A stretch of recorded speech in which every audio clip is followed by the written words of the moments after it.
Assalamualaikum warahmatullahi wabarakatuh.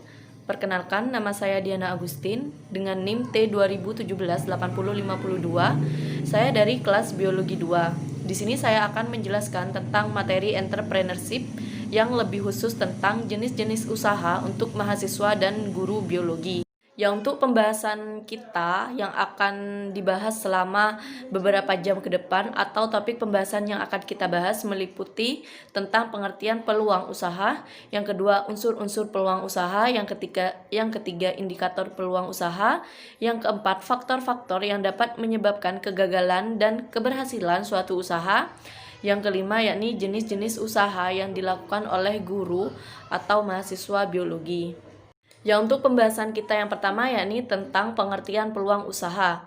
Menurut Permanawati dan Yuliano, peluang bisnis merupakan paket investasi bisnis yang memberi jalan bagi pelaku usaha untuk memulai bisnis mereka. Jadi, peluang usaha ini bersifat sangat kompleks dan kerap kali berbeda-beda berdasarkan beragam kriteria. Peluang usaha dalam suatu daerah ini bisa berbeda dengan peluang usaha pada daerah lain. Peluang usaha pada suatu kelompok sosial juga akan berbeda dengan kelompok sosial yang lain. Dan itu sebabnya pengertian peluang usaha sangat terkait dengan pemahaman akan sumber daya alam yang ada, baik dari sisi pasar maupun dari sisi pelaku bisnis. Tidak hanya itu, menurut beberapa tokoh seperti Miftah, peluang atau kesempatan usaha merupakan suatu kegiatan yang seharusnya diambil atau dimanfaatkan bagi seorang wirausaha untuk mendapatkan keuntungan. Peluang kewirausahaan merupakan suatu kejadian di mana seseorang atau sekelompok orang mendapatkan suatu kesempatan untuk menjalankan suatu bisnis atau usahanya. Dan di sini yang perlu digarisbawahi yakni bahwa peluang usaha adalah sebuah kreasi yang independen dan mandiri, bukanlah sebuah kegiatan yang ikut-ikutan demi mengikuti sebuah tren dan gaya hidup semata.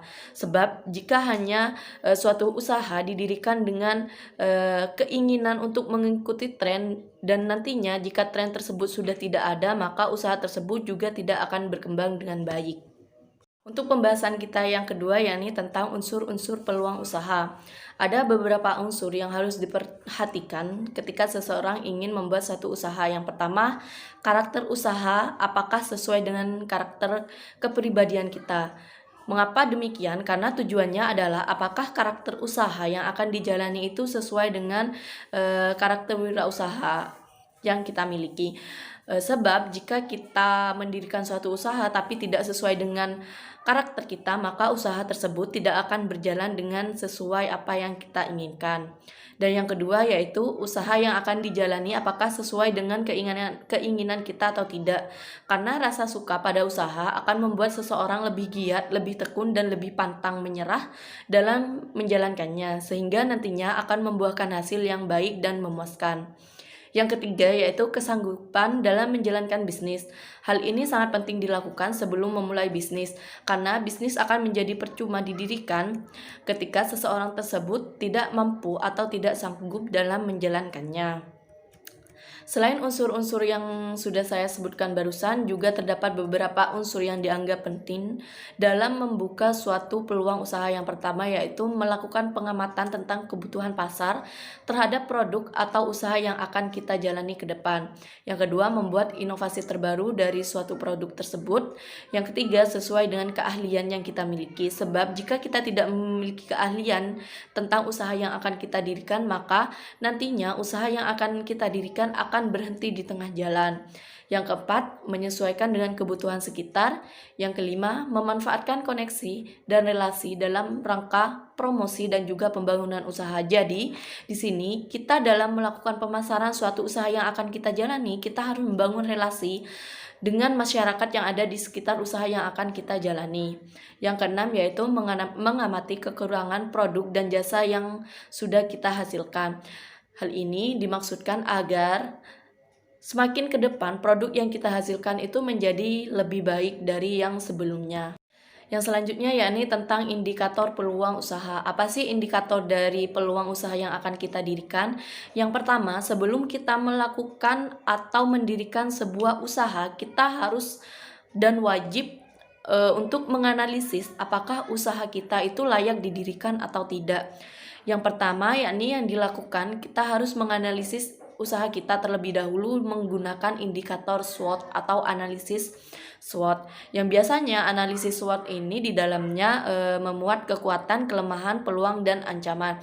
Dan dari situ ketika kita sudah melakukan analisis SWOT, maka usaha kita akan bisa kita lihat apakah bisa didirikan dalam jangka waktu panjang ataupun tidak.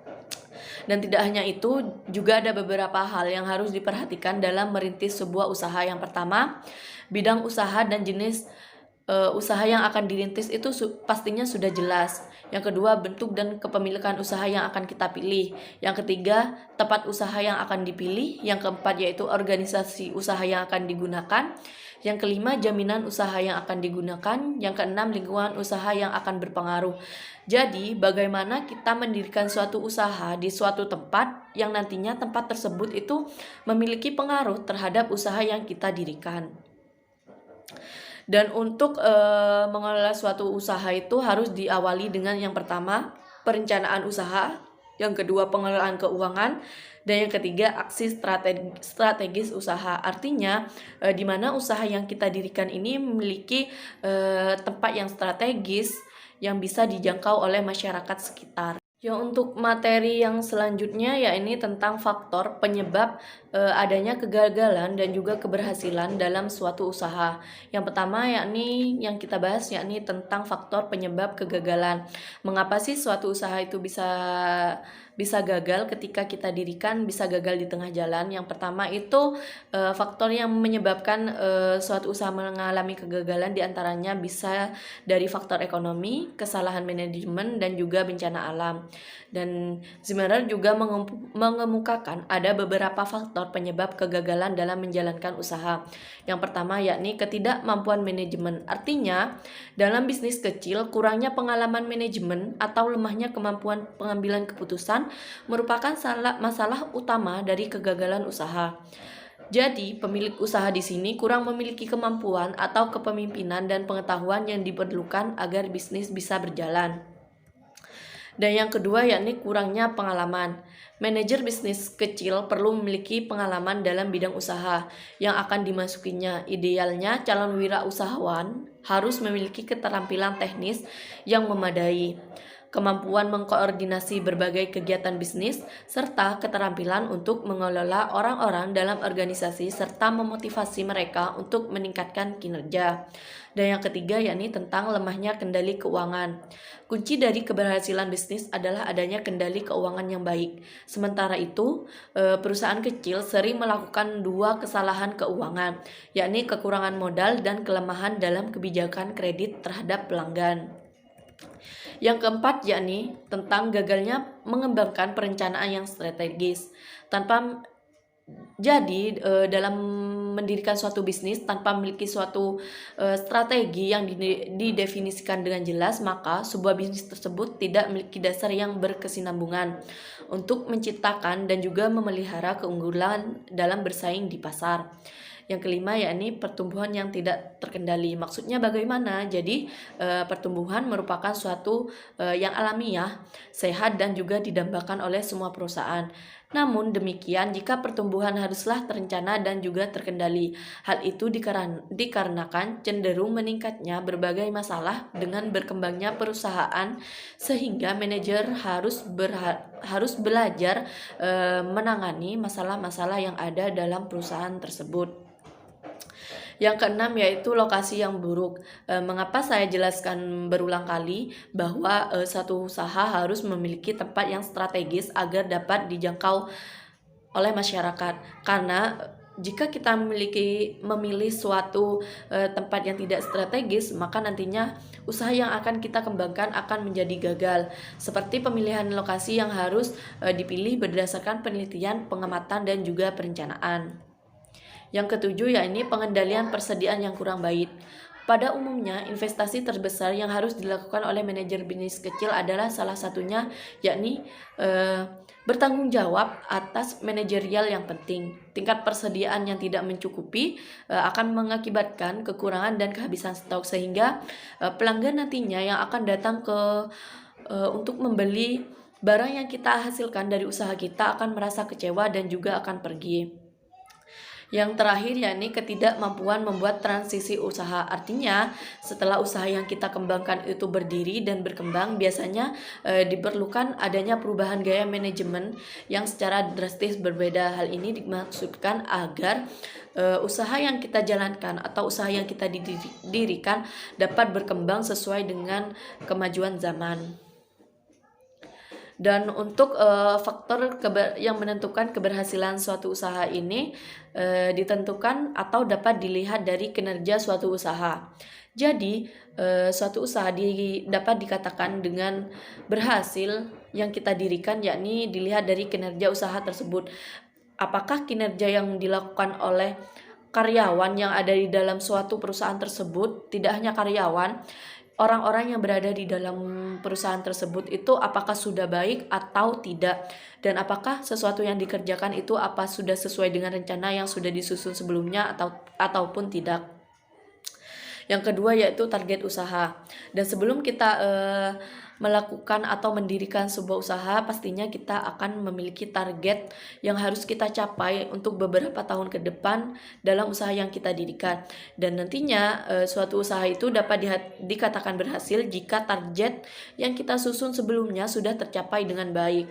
Yang ketiga yaitu permodalan yang sudah terpenuhi. Jadi, salah satu faktor penting yang dapat menentukan atau yang dapat membentuk kita berhasil atau tidak yakni adanya permodalan yang sudah dapat bisa memenuhi kebutuhan yang akan kita jadikan sebagai modal untuk mendirikan usaha. Yang keempat yaitu penyaluran yang produktif. Yang kelima yaitu konsumsi usaha yang akan dijalankan itu apakah sudah baik ataupun tidak. Dan untuk materi kita yang terakhir yakni jenis-jenis peluang usaha yang dapat dilakukan oleh mahasiswa ataupun guru biologi. Yang pertama, bagi mahasiswa kita bisa melakukan peluang usaha seperti pulsa elektrik. Yang kedua online shop, yang ketiga les privat, yang keempat bisa jasa pengiriman, dan yang terakhir bisa desain grafis. Sebetulnya masih banyak peluang usaha yang bisa kita lakukan untuk mengisi waktu-waktu kosong. Dan seperti bisnis pulsa elektrik, bahwa bisnis ini tidak membutuhkan modal yang cukup banyak dan juga hasilnya nantinya bisa dikatakan cukup menjanjikan. Dan salah satu bisnis ini tidak menyita waktu mahasiswa maupun siswa untuk belajar. Yang kedua, bisnis online shop. Bisnis ini bisa dikatakan juga membutuhkan modal yang sedikit dan juga besar. Membutuhkan modal yang sedikit bila kita dalam sistem pengambilan barang itu kita tidak membeli, hanya membantu untuk menjualkan, dan kita berusaha untuk mengambil labanya sendiri. Dan mahasiswa ini dapat menjual berbagai macam kebutuhan seperti baju, celana, rok, pernak-pernik, dan berbagai macam barang yang dibutuhkan. Di era yang sangat maju ini ada banyak forum jual beli online yang menawarkan kemudahan transaksi di dunia maya dan beberapa situs jual beli yang dapat dimanfaatkan untuk menjual barang milik pribadi ataupun milik orang lain.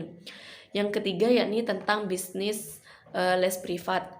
Bisnis ini juga bisa dilakukan oleh mahasiswa ataupun siswa, dan bisnis ini juga hanya membutuhkan tenaga dan tidak banyak menyita waktu, dan untuk hasilnya bisa juga dikatakan cukup menjanjikan, karena bisnis ini juga dapat memberikan pelajaran kepada anak-anak mulai dari SD, SMP maupun SMA, tergantung dengan keterampilan ataupun pengetahuan yang kita miliki.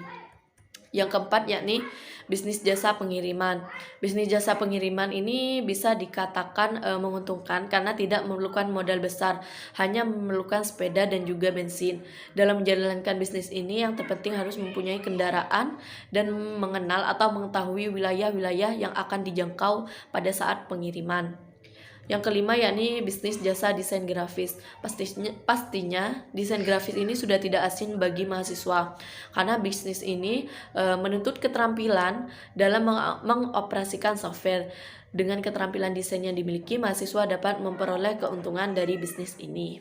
Dan untuk materi kita yang terakhir yakni jenis-jenis ataupun peluang usaha yang bisa dilakukan oleh guru biologi. Yang pertama yaitu bisnis usaha untuk mendirikan kosan atau kontrakan. Mengapa demikian? Karena biasanya seorang guru itu memiliki bisnis yang mudah, yang mana bisnis ini lebih mudah untuk mengembangkannya karena mereka dapat melakukan promosi langsung kepada mahasiswanya melalui media sosial tanpa perantara. Yang kedua yakni bisnis penulisan. Writerpreneurship merupakan bisnis yang dilakukan dengan menjadi seorang penulis, baik penulis buku maupun penulis novel dan seperti jurnal, esai dan lain-lain. Pekerjaan ini juga dapat menghasilkan pendapatan yang lumayan menjanjikan jika ditekuni dengan sabar. Yang ketiga yakni jual beli buku yang diperlukan mahasiswa. Bisnis ini merupakan bisnis yang cukup menjanjikan. Mengapa demikian? Karena seorang guru itu pasti akan lebih tahu atau lebih paham tentang kebutuhan buku yang dibutuhkan siswa. Karena seorang tenaga pengajar seperti dosen pastinya tahu buku apa yang bagus yang dipakai oleh mahasiswanya. Oleh karena itu, usaha jualan buku ini juga sangat cocok untuk dikembangkan seorang dosen ataupun guru. Yang keempat yakni fotokopi percetakan. Bisnis ini memang bisa dikatakan bisnis yang membutuhkan modal yang cukup besar. Namun untuk hasil yang didapatkan itu juga bisa dikatakan 2 kali lipat dari modal yang kita butuhkan. Namun jika bisnis ini berada di dekat perkuliahan dan perkantoran, maka keuntungan yang kita hasilkan maka akan menjadi lebih banyak dan menjanjikan. Mungkin hanya itu saja yang dapat saya jelaskan tentang jenis-jenis atau peluang usaha yang dapat dikembangkan oleh guru maupun mahasiswa biologi. Kurang lebihnya saya mohon maaf. Wassalamualaikum warahmatullahi wabarakatuh.